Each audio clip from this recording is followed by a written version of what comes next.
Hello दोस्तों, कैसा आप सब।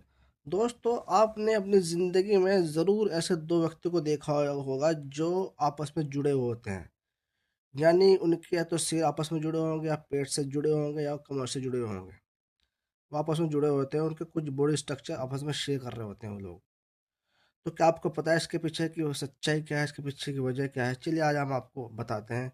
आज आपसे डिस्कस करते हैं इस बारे में। दोस्तों, इसमें एक टर्म का यूज होता है जिसको बोलते हैं मोनोजाइगोटिक ट्विंस।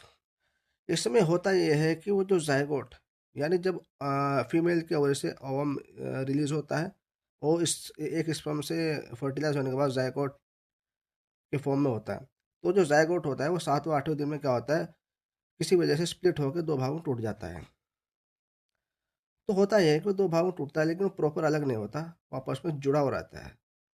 तो उसी का, उस जायगोट का जो टूटता है, उसका इसी तरीके से उसी कंडीशन में इम्प्लांटेशन होता है यूट्रस में। और यूट्रस में इम्प्लांटेशन होने के बाद उसका उसी तरीके से एम्ब्रियोनिक डेवलपमेंट भी होता है, और उसका फिटर डेवलपमेंट भी होता है, यहाँ तक कि उसका बर्थ भी हो जाता है उसी कंडीशन में।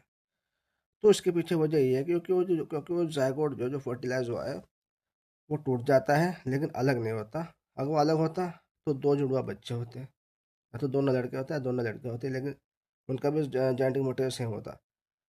चूंकि वो अलग नहीं हुआ, टूटे ज़रूर है, लेकिन वो जुड़े रहे, तो इसलिए वो जुड़वा बच्चे पैदा होते हैं। उनका जेनेटिक मटेरियल सेम होता है, और उनका बॉडी स्ट्रक्चर भी एक ही होता है, जो आपस में शेयर कर रहे होते हैं। तो ये सबसे बड़ा कारण है, जो जुड़ा बच्चे होते हैं वो चिपके रहते हैं। अगर जानकारी अच्छी लगे तो इसको ज़्यादा से ज़्यादा शेयर कीजिए।